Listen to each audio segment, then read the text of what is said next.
제가 오랫동안 해온 직업 중에 하나는 작곡가입니다. 그런데 작년에 수노 AI가 단 몇 분 만에 음원을 만드는 걸 보고 충격을 받았습니다. 수십 년 동안 쌓아온 제 경력이 한순간에 무너지는 것 같더라고요. 허탈하기도 하고 불안하기도 하고 정체성의 혼란까지 복잡한 심경이 들었습니다. 아마 저만 그런 건 아닐 거예요. AI가 글도 쓰고 아이디어도 내주고 코딩까지 하는 지금 내가 뭘 할 수 있는 걸까? 이제 나의 가치는 뭐지? 이런 혼란 느껴보셨죠? 우리는 AI가 도달할 수 없는 인간만의 고유한 능력이 창조성이라고 믿었습니다.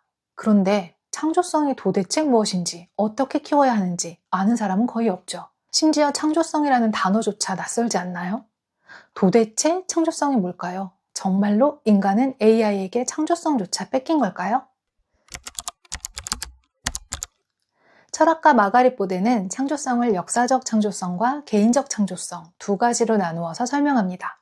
먼저 역사적 창조성은 인류 역사에 처음 등장한 혁신을 의미합니다. 피카소의 그림이나 아인슈타인의 상대성 이론같이 역사의 흐름을 바꾼 것들이죠. 그에 반해 개인적 창조성은 개인의 역사에서 처음 등장하는 새로운 해석이나 방식을 말합니다. 평소에 먹던 라면에 새로운 재료를 추가해서 나만의 레시피를 만드는 것. 빨래 건조대가 없어서 집에 있는 물건들을 조합해서 임시 건조대를 만드는 것도 개인적 창조성을 발휘한 것들이죠. 세상의 처음은 아니어도 나에게는 새로운 것들입니다. 이렇게 창조성의 관점을 나눠서 보면 우리는 누구나 창조성을 발휘하면서 살고 있습니다. 그런데 우리가 창조성을 뭔가 특별한 능력처럼 생각하게 된 이유는요. 기존의 학계의 연구가 대부분 역사적 창조성의 관점만을 다뤘기 때문입니다. 세상을 바꾼 천재의 능력 같은 것만 다루다 보니까요. 평범한 사람들은 창조성은 나와 관련이 없다고 생각하게 된 거죠. 지금 이 시대에 우리가 주목해야 할 것은 바로 개인적인 창조성입니다. 인류의 역사를 바꾼 위대한 아웃풋이 아니라 내 인생을 운영하는 원리로서의 창조성이죠. 반복되는 불안에 새로운 의미를 부여하는 것, 삶의 막막함을 나만의 방식으로 재구성하는 것, 지금 닥친 문제에 나만의 답을 찾아가는 과정, 이런 것들이 바로 개인적 창조성의 영역입니다. 챗GPT에게 내가 30대 중반인데 인생이 너무 막막해. 어떻게 극복할까? 라고 물어보면요. 생각도 못했던 다양한 선택지를 제안해 주죠. 하지만 그 제안 중에서 어떤 선택을 왜 해야 하는지에 대한 답은 결국 내 안에서 찾아야 합니다.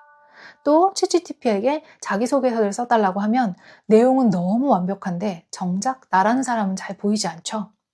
AI가 아무리 완벽한 자기소개서를 써줘도 내가 왜 이 회사에 가야 하는지 내 진짜 이야기는 나만 쓸 수 있습니다. 이처럼 AI는 기존의 데이터를 분석해서 인간보다 더 빠르게, 더 정확하게, 더 뛰어난 결과를 낼 수는 있습니다. 하지만 내가 왜 이렇게 불안한 걸까? 이 반복되는 일상이 주는 의미를 어떻게 찾아야 할까? 내 삶의 방향은 어디로 가야 할까? 이렇게 삶의 의미를 만들고 새로운 관점을 생성하는 과정은 AI가 절대 대신해 줄 수 없습니다. 즉, AI가 흉내내는 것은 창조적인 기술일 뿐인 거죠. 우리가 개인적 창조성을 발휘할수록 위기와 혼란을 이겨낼 힘이 커집니다. 불안은 호기심으로 재해석할 수 있고요. 막막함은 새로운 가능성을 탐색하는 과정으로 받아들일 수 있죠. 특히 정보가 과도해서 수많은 선택지 속에서 혼란스러운 지금 나만의 기준을 갖는 것은 정말 너무 중요합니다. 그래야 AI가 제공하는 정보와 여러 제안 중에서 나에게 의미가 있는 것을 선택할 수 있죠. 이렇게 개인적 창조성을 발휘할수록 AI를 더 잘 활용하고 주도할 수 있는 힘을 갖게 됩니다. 그러면 어떻게 창조성을 발휘할 수 있을까요? 여기서 너무나 다행인 사실이 있습니다.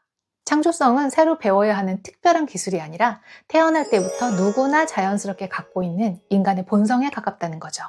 아이들을 보면 알 수 있습니다. 아이들은 가르쳐주지 않아도 상상하고 규칙을 바꾸고 새로운 의미를 만들어내며 놉니다. 이 놀이하는 인간, 호모 루덴스의 본능이 창조성의 뿌리입니다.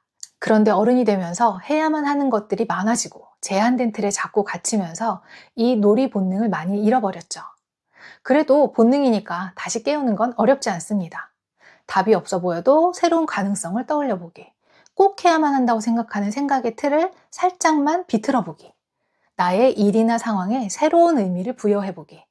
이렇게 어린 시절에 놀면서 늘 저절로 했던 그것들을 살짝 일상에서 적용해 보면 금방 창조적 에너지가 살아나기 시작합니다. 앞으로의 영상에서 창조성을 깨우는 방법은 하나씩 더 자세히 소개할 예정입니다. 제 책 Be Yourself에도 창조성을 깨우는 방법이 자세히 안내되어 있습니다. 오늘의 얘기 정리해 보겠습니다. AI 시대에 우리가 주목해야 할 창조성은 세상을 바꾸는 거창한 창조성이 아닌 내 삶을 바꾸는 개인적인 창조성, 기술적인 결과물이 아닌 내 삶을 재해석하는 태도입니다. 이런 창조성은 억지로 배워야 하는 어려운 기술이 아닙니다. 태어날 때부터 우리 안에 이미 내재되어 있는 창조적인 본성을 깨우면 되는 것이죠. 위기와 창발은 어원이 같습니다. 예측할 수 없이 빠르게 변하는 지금 이 시대가 누구나 위기라고 느끼지만 동시에 우리 내면의 창조성을 깨워내는 완벽한 기회입니다. 우리 안의 창조성이 깨어날수록 변화를 따라가는 사람에서 변화를 주도하는 사람으로 바뀔 수 있습니다. 여러분은 일상에서 어떤 순간 그래도 이건 AI가 못하는 영역이지 라고 느끼셨나요? 댓글로 나눠주세요. 그것이 바로 여러분의 개인적인 창조성입니다. 명료한 인식, 이완된 행동, 나라였습니다.